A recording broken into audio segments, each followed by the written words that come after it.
김근식 국민의힘 비전전략실장, 복귀영 전 청와대 정무비서관 나오셨습니다. 어서 오십시오. 안녕하세요. 네, 이 단식을 시작하면서 검찰 조사는 어떻게 되는 거냐 이런 의문들이 많았는데 일단 이재명 대표는 검찰이 오라고 했던 4일 날 출석은 하겠다. 근데 오전 조사만 받는다라고 했나 봐요. 어떻게 봐야 됩니까?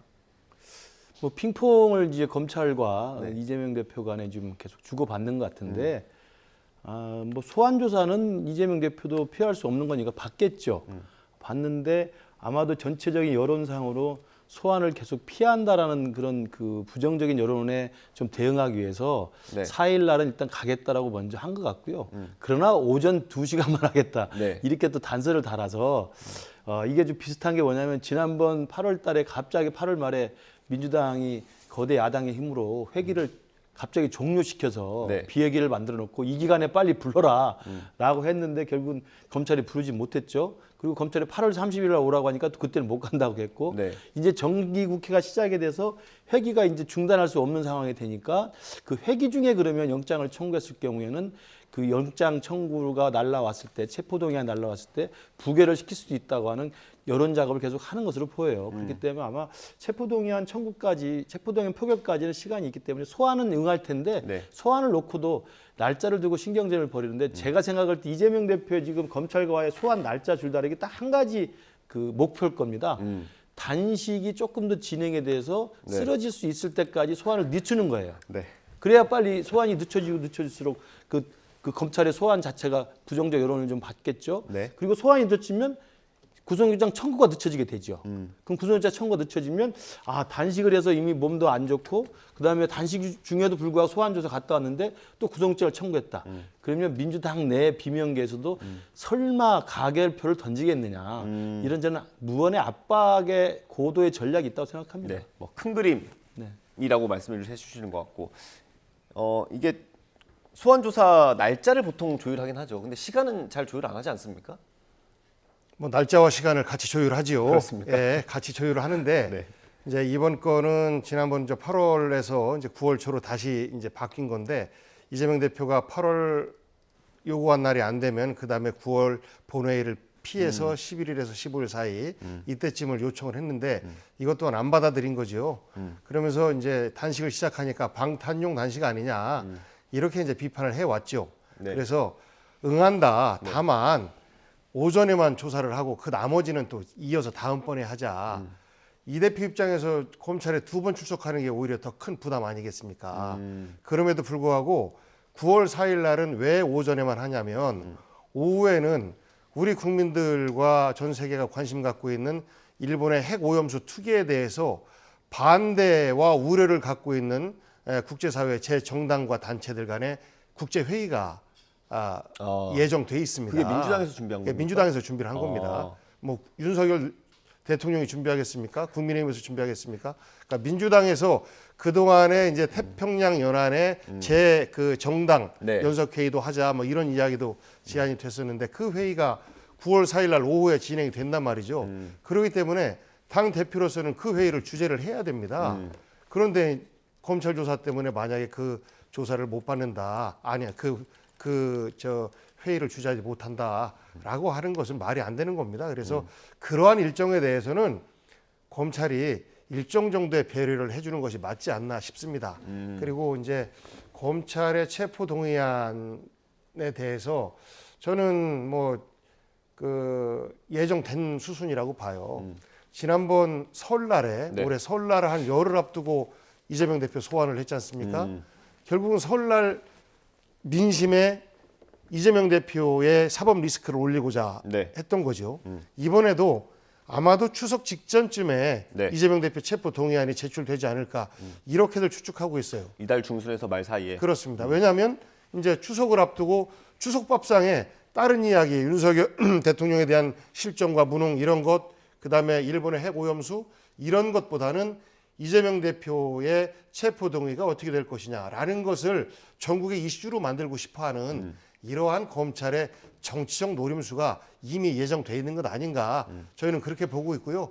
뭐 그런 그 검찰의 짜여진 일정, 정치 일정이죠. 이건 수사 일정이 아니고 일정이 있다 할지라도 핵오염수에 대한 국민적 걱정이 많고 이것을 야당이 국제기구와 함께 논의한다라고 하는 것에 대해서는 일정 정도 그 일정상의 배려는 해줘야 되는 것 아닌가 싶습니다. 네.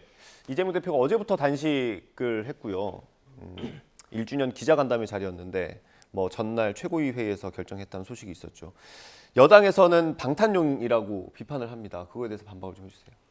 무조건 이재명 대표가 뭐를 하면 무조건 방탄용. 국회를 열어도 방탄.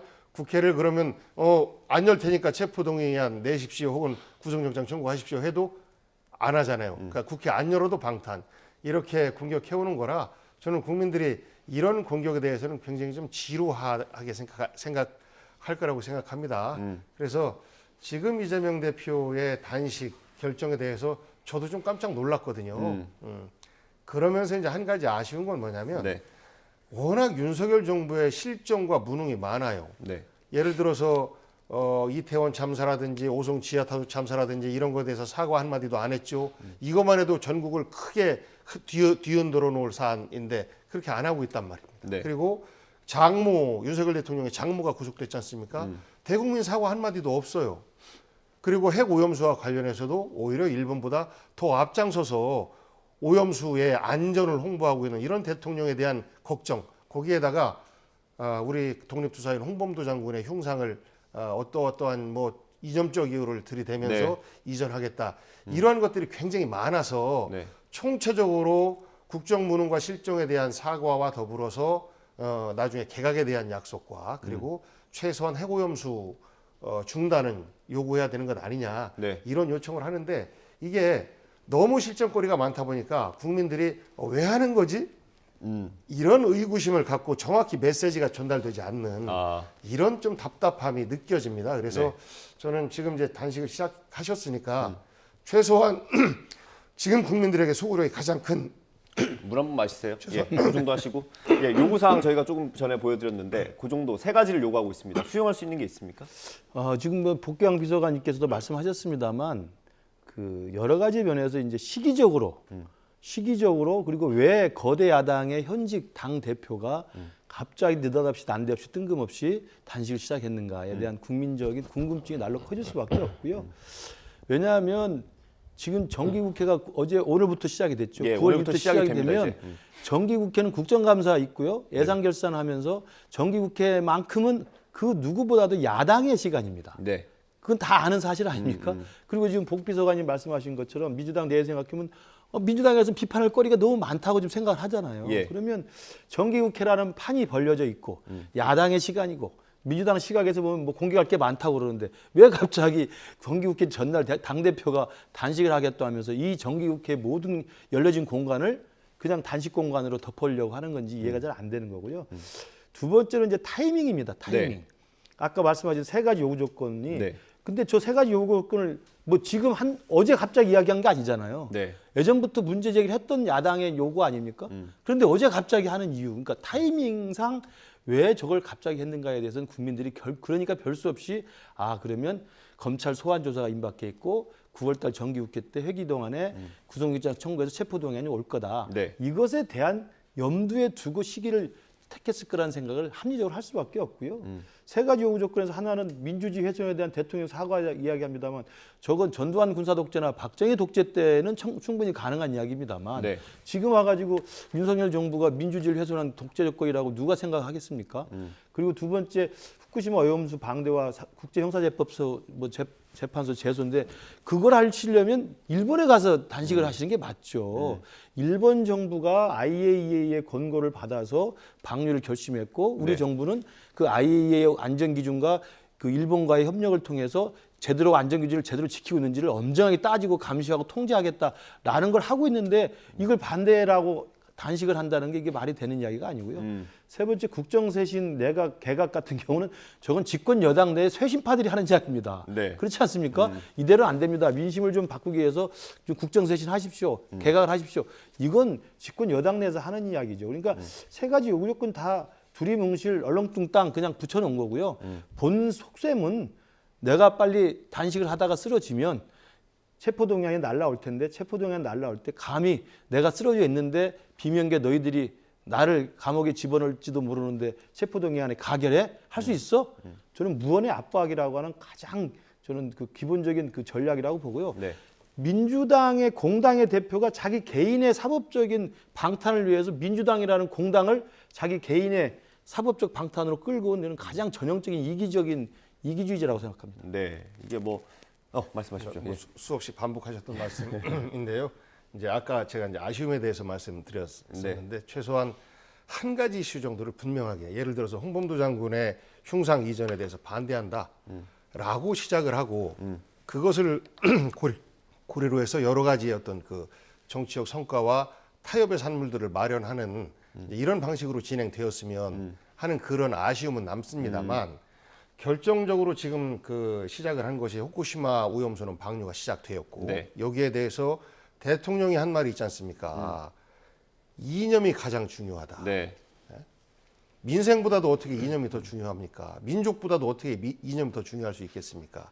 그러니까 그래서 지금은 정말 비상한 시기일 수밖에 없다. 그런데 야당 대표가 입법적으로 무엇을 하고자 하면 계속해서 거부권을 행사하고 그리고 법을 바꿔서 무엇을 하고자 하면 시행령으로 그 법을 무력화시키고 하다 보니 이런 상황에 대해서 야당 대표가 할 수 있는 일은 무엇일까? 저는 본인의 어떤 지금 검찰 조사와 상관없이 야당 대표로서 최소한 할 수 있는 마지막 수단을 선택한 것 아닌가 싶고요. 네.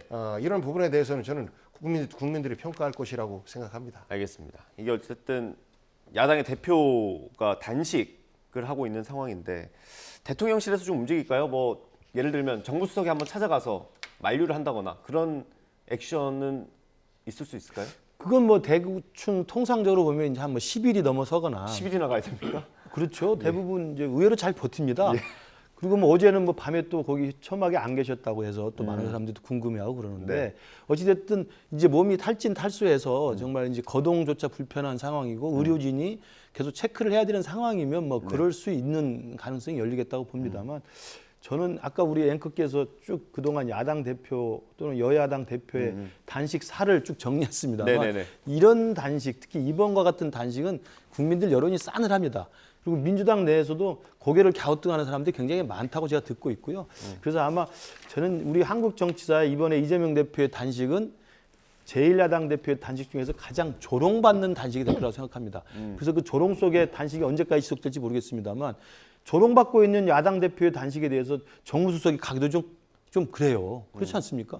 정말 심각하고 정말 유중하고 정말 한국 정치가 큰일 났다. 야당 대표가 굉장히 이 사안 가지고 지금 목숨을 걸고 싸우는구나 라고 생각하면 정무수석이 갈 수 있죠. 그다음에 여당 대표도 가야죠. 아까 말씀하신 것처럼 대부분의 야당 대표의 단식이라는 건 최후의 수단이에요. 네. 더 이상 할 게 없을 때 네. 자기 몸을 버려가면서까지 목숨을 걸고 하는 게 단식입니다. 거대 야당, 제1야당으로서 검수한박했죠. 박진 외교부 장관 해임했죠. 이상민 행안부 장관 탄핵했죠. 노란봉투법 시행하죠. 뭐 안건조정심사위 마음대로 하죠. 마음대로 다 하는 거 아닙니까? 네. 그리고 현직 지금 당대표고 왜 갑자기 단식을 합니까? 하시려면 삭발도 하시는 게 좋을 것 같아요. 네. 알겠습니다. 뭐 일단 야당에서도 출구 전략이 좀 고민일 것 같고요. 앞으로 어떻게 진행될지 지켜보고 아까 말씀해 주셨던 여러 차례 얘기가 나왔던 얘기인데 홍범도 장군 흉상 얘기를 좀 해보겠습니다. 일단 육산에서는 이전하는 걸로 결정이 됐고요. 한덕수 총리는 해군에 있는 홍범도 함도 이제 이 한 명을 변경해야 될 것 같다라는 취지로 이야기를 했습니다. 이게 굉장히 이례적인 일이라고 하는데 지금 정부의 방향 어떻게 보세요? 놀랍죠. 저는 우리 국가 대한민국의 정체성을 의심케 하는 이런 행위들이 말도 아닌 말로만 한다 그러면 모르겠어요. 실제 행위로 이어지는 것에 대해서 정말 놀랍습니다. 홍범도 장군은 저희 어렸을 때 위인전에서도 늘 등장했던 분들이고 네. 우리 영화에서 봉오동 전투 아마 우리 국민들 많이 보셨을 거예요. 네. 그러면서 저렇게 나라를 빼앗겼고 수십 년 언제 나라를 찾을지 모르겠는데 저렇게 싸웠던 우리 선조들이 있구나라는 자랑스러움이고 자부심이거든요. 네. 그래서 박정희 정권 때도 훈장을 수여했던 것이고 이것을 선양하기 위해서 문재인 정부 때 다행스럽게 유해를 우리 대한민국으로 송환해 오고 그리고 그것을 기리기 위해서 육사라고 하는 우리 어떤 국군의 상징인 이곳에 네. 대한민국 군인은 대한민국을 이런 자세로 지켜야 된다라는 그 뿌리를 의미하는 것이었거든요. 그런데 이것을 과거에 공산주의 전력이 있기 때문에 안 된다라고 하는 것은 사실 우리가 다시 그 뭐 이념 전쟁이 한참 치열했던 60년대쯤으로 돌아가는 이런 생각이 들어요. 네. 철진한 이념이라고 저 윤석열 대통령이 말씀하셨었는데 네. 그야말로 철진한 이념에 윤석열 대통령 스스로가 갇혀 있는 이런 모습을 보이고 생각만 갇혀 있으면 모르겠는데 실제 행위까지 이렇게 하니까 저는 이 부분에 대해서는요 역사적으로 정말 크게 심판받을 수밖에 없다. 그리고 우리 국민들 대부분이 분노하고 있고 특히 무조건 지지해주는 60대 이상의 우리 그 국민들 거의 무조건 지지한다라는 말이 나올 정도의 지지층인데 이분들 내에서도 홍범도 장군 흉상에 대해서는 거의 과반 이상 훨씬 더 넘게 반대를 하고 있습니다. 예. 왜 이렇게 이념을 위해서 대한민국 국민들을 혼란에 빠뜨리고 대한민국의 위상까지도 부끄럽게 만드는지 전 모르겠습니다. 예. 뭐 여당 내에서도 사실 좀 잘못된 판단인 것 같다는 목소리가 있는 건 사실이지 않습니까? 그렇습니다. 뭐 국방부하고 육사에서 이전하기로 결정했다고 하니까 뭐 저는 여당 소속이니까 뭐 그걸 존중할 수밖에 없습니다만 개인적인 제 입장을 말씀을 드리면 저는 안타깝게 생각합니다. 저렇게 하는 것이 과연 도움이 될 것인가? 네. 그리고 윤석열 정부의 지지율이라든지 그리고 내년 총선을 앞두고 수도권 선거에 매진하고 있는 저를 포함한 많은 사람들 입장에서는 네.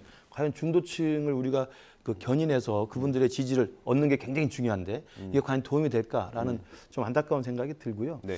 저는 이 부분에 대해서는 우리 복경 비서관님 말씀에 저는 일리가 있다고 좀 생각이 들어요. 왜냐하면 저게 이제 나온 이유는 제가 볼 때 이제 박민식 장관이 제안했던 광주의 정일성 공원의 네. 논란이 이제 커지면서 여기까지 확대가 된 건데 정일성 공원이 부당하다는 건 뭐 저는 민주당도 저는 수긍할 거라고 생각합니다. 네. 그리고 그 정일성 공원이 해서는 안 된다는 건 국민 대다수도 동의하고 있어요. 근데 이것이 너무 과도하게 확대되면서 이제 홍범도 장군 흉상까지 옮겨온 건데 그래서 뭐 우리 당내에서도 이야기를 했습니다만 과유불급으로 네. 이제 이슈가 터져 나온 것 같습니다.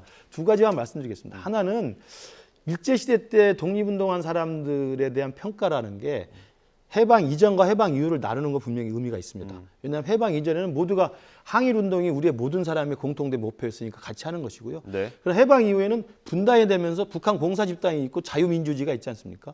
그럼 해방 이후에 북한 공사집단에 부역을 했거나 6.25 전쟁에서 북한 편을 들어서 부역했거나 우리를 향해서 총불을 겨눈 사람은 같이 할 수가 없죠. 네. 그런 면에서 맞습니다. 정일성 공원은 부당한 거고 해서는 안 되는 건데 그 기준에 따르면 홍범도 장군은 그 전에 돌아가신 분이에요. 네. 그리고 그 전에 문제가 논란이 되고 있다는 뭐 레닌을 만나서 소련공산당 입당했다고 그러는데 그것은 일제시대의 항일운동의 최고의 목표였기 때문에 항일을 위해서는 다른 나라와 협력하는 겁니다. 이승만 대통령은 미국 가서 미국과 협력하고 네. 그다음에 중국에 있는 사람들은 중국과 협력을 하는 거고 연해주에 살던 사람은 러시아 정권과 협력을 하는 거예요. 그리고 그때 1917년에 혁명에 성공한 러시아 정권은 처음에는 이른바 반일 투쟁들을 굉장히 적극적으로 도왔지 않습니까? 거기에 대한 것이기 때문에 그 부분을 지금의 2023년 잣대로 하는 건 말이 안 된다는 생각이 네. 들고요. 왜냐하면 여러분 기억나시겠지만 연합군으로서 미국과 소련이 같은 편이었잖아요. 2차 대전까지는. 그리고 얄타회담 사진 잘 보셨지만 거기 보면 루스벨트 대통령하고 처칠이 항상 같이 앉아 있어요. 같은 편이에요. 물론 45년 이후에 냉전이 되면서 이제 적이 됐습니다만 네. 그걸 생각해 보면 홍범도 장관의 해방 이전에 20년대 행적을 가지고 꼬투리를 잡아서 그것도 논란이 굉장히 많은 역사적인 고증이 필요한 그걸 꼬투리 잡아서 한다는 것은 과유불급이다라는 네. 말씀을 드립니다. 그러니까 어제 이제 국회에서 그 기동민 의원이 네. 아까 그 홍범도 함 명칭 네, 해군에 변경에 있는 거. 대해서 두 가지 경우를 얘기했지 않습니까? 나라가 망했거나 혹은 히틀러 같은 독재자거나 둘 중에 하나가 해당이 되나요? 그건 또 아마 과하다고 하실 것 같은데. 될 수도 있겠죠. 네. 윤석열 대통령이 히틀러와 같은 독재자라면 네. 대한민국 안 망한 건 분명하니까. 네. 그러니까 저는 이렇게 불필요한 그 국력을 소모하는 논쟁을 얼른 철회하시고 네. 그리고 홍범도 장군의 그 흉상 이전도 결정하고 뭐 일주일 내에 뭐 한다고 하는데요. 당장 중단하시면 저는 저 대통령 박수 받을 거라고 생각합니다. 네. 국방부 대변인도 사실 이게 논리적으로 설명이 잘 안 되는 것 같은 모습을 보이기도 했죠. 그래서 야당에서는 이게 이념 전쟁을 위한 거다. 그걸 좀 부추기고 있다라는 주장을 하고 있고요. 오늘 윤석열 대통령이 국립외교원 행사에 참석을 했습니다. 여기서 여러 얘기를 했는데 여기서도 반국가 세력이라는 언급이 있었습니다. 저희가 지금 영상이 준비되어 있죠. 들어보고 다시 돌아오겠습니다. 자유민주주의와 시장 경제는 대한민국의 평화와 번영을 뒷받침해온 원동력입니다. 그러나 지금 우리의 자유는 끊임없이 위협받고 있습니다. 아직도 이 공산 전체주의 세력과 그 기회주의적 추종 세력 그리고 반국가 세력은 반일 감정을 선동하고 캠프 데이비드에서 도출된 한미일 협력 체계가 대한민국과 국민을 위험에 빠뜨릴 것처럼 호도하고 있습니다. 외교 노선의 모호성은 가치와 철학의 부재를 뜻합니다. 상대에게 예측 가능성을 주지 못하는 외교는 신뢰도 국익도 결코 얻지 못할 것입니다. 네, 국립외교원 행사에서 한 윤석열 대통령의 발언이었습니다. 이게 좀 여러 가지가 얽혀 있는 것 같아요. 캠프 데이비드에서 도출된 한미일 협력 자체를 비판한 거는 최근에 북한이 그거를 공개적으로 얘기한 바 있고요. 앞서 윤석열 대통령이 여러 번의 언급에서 반국가 세력이라는 게 나왔는데 당시에는 야당을 지칭하는 거다라는 해석이 많았어요. 그래서 그게 지금 두 개가 얽혀 있는 것 같고 뒤에 외교 노선의 모호성이라는 건 문재인 정부에서 있었던 외교적인 모호성을 언급하는 것처럼 보이기도 합니다. 어떻게 들으셨는지 일단. 네. 우리 시대가요. 분단 직후에 좌우 이념 대결이 극한으로 치달을 때에 정치인의 말을 듣는 것 같아요. 네. 지금 그런 때가 아니지 않습니까? 이미 북한과의 체제 경쟁에서는 이겼고 공산주의와 자유민주주의, 자본주의 세력이 이미 체제 싸움은 이미 끝난 지 한참 됐는데 왜 다시 그때로 돌아가는지 모르겠어요.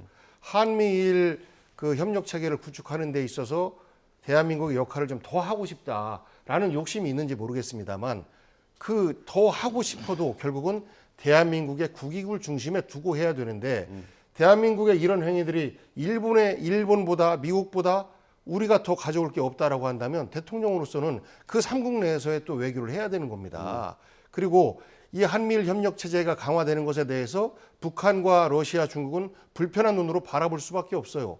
이런 것들은 현실이고 이것을 예측하고 외교를 하는 거거든요. 그동안에 이제 우리 대한민국은 작은 나라이기 때문에 외교적 모호성, 그러니까 적과 아군을 불분명하게 하는 네. 것이죠. 그리고 찬반에 대해서도 입장을 애매모호하게 하면서 실리 외교를 중심으로 해 나가는 것이 우리에게 이롭다라는 판단에서 문재인 정부 그 이전부터 외교는 기본적으로 모호성을 갖고 접근한다라는 게 외교 ABC였어요. 그런데 지금은 이제 그것을 반대하는 겁니다. 결국은 대한민국의 이런 노선 분명히 천명할 테니 반대하는 쪽하고는 우리는 외교를 잘 안 할 거고 찬성하는 쪽만 만날 거다라고 얘기하면요. 과거에 우리가 대한민국의 경제 영토를 넓혀 나간다. 네. 그를 위해서 중국과 러시아에 많은 투자도 하고 기업도 진출하고 그랬었는데 이제 그런 것들을 부인하는 발언입니다. 노태우 정부 때부터 열심히 해왔던 어떤 그 국제 외교 노선을 근본적으로 바꾸고 대한민국의 위치를 외교적 입지를 굉장히 좁게 네. 만드는 이런 거라고 생각하고요. 이거를 반국가 세력이라고 얘기했는데 아니죠. 반윤석열 세력이라고 하는 게 맞습니다. 반국가 세력이 아니라 정말 국가를 걱정하는 사람들은 윤석열 정부의 이런 외교 노선과 이념을 앞세우는 네. 이런 그 국정 운영에 대해서 걱정을 굉장히 많이 하고 있습니다. 알겠습니다. 저희가 이 녹취를 저희가 중간에 틀어드린 이유는 윤석열 대통령의 생각이 이렇게 언어로 나타나고 그다음에 홍범도 장군의 흉상을 다른 곳으로 이전하는 행동으로 표출되는 거 아닌가 이렇게 좀 국민들이 볼 수도 있을 것 같아서요. 그건 아니고요. 그러니까 아까 말씀드린 홍범도 장군 흉상 문제는 과유불급이라고 저도 이제 안타깝게 보고 있는 거고 그 부분은 이제 저희들이 볼 때 조금 더 우리가 돌이켜볼 대목이 있는 거지만 지금 대통령이 국립외교원 가서 한 이야기는 저건 지금의 2023년에 대한민국의 외교안보 현실에서는 충분히 저는 선을 그어줘야 될 마땅한 말이라고 생각합니다. 왜냐하면 아시는 것처럼 캠프 데이비드 선언을 하고 네. 그것에 따라서 한미일이 굳건하게 협력을 해서 지금 우크라이나 전쟁을 지지하는 나라가 딱 세 나라밖에 없지 않습니까? 네. 전쟁을 일으킨 러시아와 중국과 북한 세 나라밖에 없습니다. 국제 규범과 국제 평화를 무시한 무도한 나라들이죠. 네. 그걸 공산 전체주의 세력이라고 이야기를 하고 있을 뿐이고요. 거기에 기회주의적 추종 세력과 그리고 우리 사회에 있는 소수의 반국가 세력을 계속 이야기하는 겁니다. 그걸 네. 저는 야당을 직접 거명한 건 절대 아니라고 보고요. 그리고 저 이야기를 여기 강조하는 건 뭐냐면 지금까지는 이른바 균형자론 등을 이야기하면서 네. 중국하고도 잘 지내고 미국하고도 잘 지내고 일본하고도 잘 지내고 북한하고도 잘 지낸다. 이게 가능했던 시기가 있었어요. 그게 탈냉전 시대라는 겁니다. 1990년대부터 2010년대까지 30년입니다. 냉전이 50년 가는 것처럼 탈냉전도 30년이 왔어요. 근데 탈냉전이 끝나고 지금 신냉전 시대라고 하지 않습니까? 이미 신냉전이 초입에 들어와서 지금 10년째 되고 있습니다. 신냉전에는 중국과 미국이 협력할 공간이 굉장히 줄어듭니다. 네. 북한과 일본 사이에서 같이 할 수 있는 공간이 줄어들어요.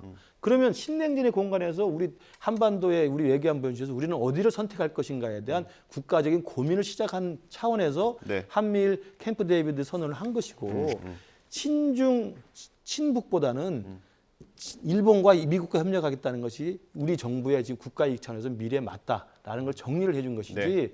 그걸 가지고 특히 그래서 북한의 김정은은 나서서 뭐 캠프 데이비드 선언을 막 쌍욕을 하면서 욕을 하지 않습니까? 네.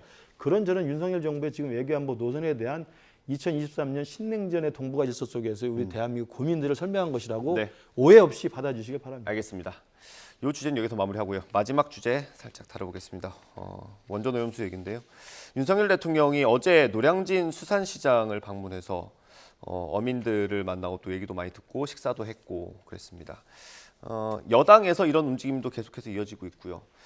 이게 어쨌든 국민들의 불안감을 낮추고 어민들을 위한 거지 않겠습니까? 어쨌든 소비를 촉진하기 위한 건데 민주당에서 이런 거를 할 생각은 없으실까요? 저는 할 거라고 봐요. 그런데 지금은 그 시기가 아니죠. 지금은 아니다. 지금은 이제 그 오염수 방류 초기이고 향후에 중단되어야 한다라는 입장을 분명히 확인하는 가운데서 우리 어민들의 삶을 지키기 위한 어떤 여러 가지 그 노력들 해야 되죠. 그래서 민주당에서는 우선 뭐 법안을 통해서 방사능도 해양 재난에 포함될 수 있도록 하고 네. 이것에 대한 여러 가지 보상들에 대해서도 국가의 기금을 형성해서 보상할 수 있도록 하고 그리고 이 보상된 어떤 그 재정들 이것에 대해서 일본의 구상권을 청구할 수 있는 법률적 근거들을 만들어 놓자라고 이미 그 법률안을 입안을 해놓은 상태입니다. 그러니까 국회에서는 이렇게 그 하면서 동시에 우리 국민들도 상당 부분이 걱정이 많고 왜 윤석열 대통령은 일본의 오염수 방류에 대해서 단 한마디도 못할 뿐만 아니라 일본보다 더 앞장서서 오염수의 안전성을 홍보하고 있을까라는 궁금증을 갖고 있는 분들이 되게 많습니다. 아까 홍범도 장군의 흉상 이전에 대해서 걱정하고 우려하고 있는 보수 진영에 계신 분들이 많다라는 말씀을 드렸잖아요. 똑같이 이 오염수 방류에 대해서도 우리나라 대통령의 입장이 왜 이런지에 대해서 답답해하고 못마땅해하는 여론들이 되게 많습니다. 보수 진영 내에서도. 네.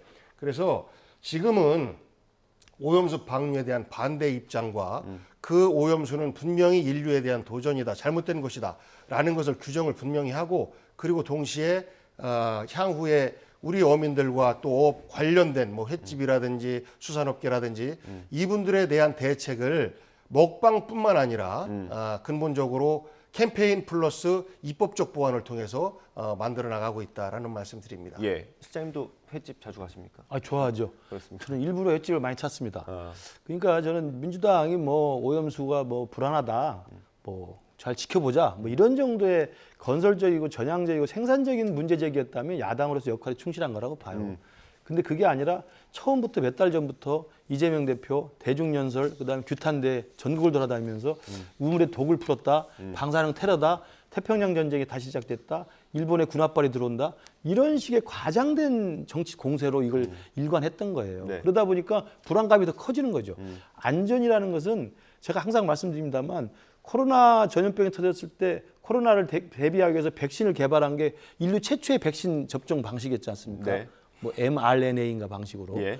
근데 그것에 대해서는 사실은 아직은 안전하게 120% 안전하다고 할 수 없죠. 그러나 지금의 과학적 기준은 안전하다고 하기 때문에 우리는 맞는 겁니다. 그렇지 않아요? 그러면 후쿠시마 오염수에 대해서 저걸 끌어안고 일본 국민들이 저거 끌어안고 끝까지 죽을 수는 없지 않습니까? 그런데 IAEA의 안전 기준에 맞춰서 문제가 없다고 하니 방류를 하면서 그렇지만 그 문제가 있는 점을 끝까지 다 통제하고 감시하고 지켜보겠다고 하는 거 아니겠습니까? 그 정도 수준이면 되는 것을 우물에 독을 풀었으니 절대 먹어서는 안 된다. 멍게 못 먹는다. 김밥도 못 먹는다. 이런 식의 과장된 선동을 하니까 가짜뉴스 괴담으로 이 정쟁화된 거고요. 저는 지금이라도 그래서 민주당이 저렇게 수산시장도 좀 가고 그 최고위원들 모임 같은 거 이런 것도 좀 횟집에서 하고 물론 뭐 당 대표가 단식을 하니까 먹기도 좀 부담스럽겠습니다만은 저는 그렇게 했었으면 여야가 좀 머리를 맞대고 지금 복비서관이 말씀대로 민주당에 내놓은 4개 법안이 있어요. 저는 그런 법안은 충분히 논의가 가능한 법안이라고 생각해요. 네. 왜냐하면 어쨌든 방류 이후에 우리 수산물업자들인지 어민들한테 피해가 있을지 모르니 그걸 막아줄 수 있는 보완해주는 입법적 조치는 필요하죠. 이런 걸 하자고 했으면 아무 문제가 안 되는 거예요. 저는 그게 굉장히 그 법안의 논의에 대한 동의합니다. 예, 알겠습니다. 짧게 한 말씀. 아니, 비서관님 저희 시간이 다 돼가지고요. 그래요? 네. 짧게 하나만 제가 질문드리겠습니다.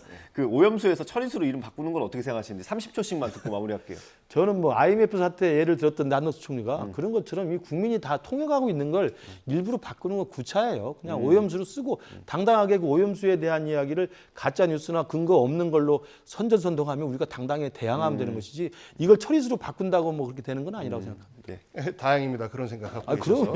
뭐 일각에서는 창시 개명하자는 거냐 뭐 이런 말도 들리는데 과거 체르노빌 사태 때 고르바초프가 그것을 숨기고 그리고 괴담을 유포하고 있다. 어떤 위험한 것이 있다고 이런 말을 했었어요. 전 갑자기 지금이 연상됐습니다.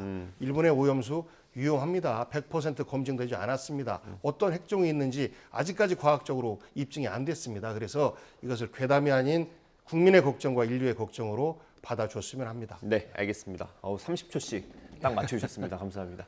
네, 김근식 국민의힘 전 비전전략실장, 북계영 전 청와대 정보비서관과 함께했습니다. 감사합니다. 고맙습니다.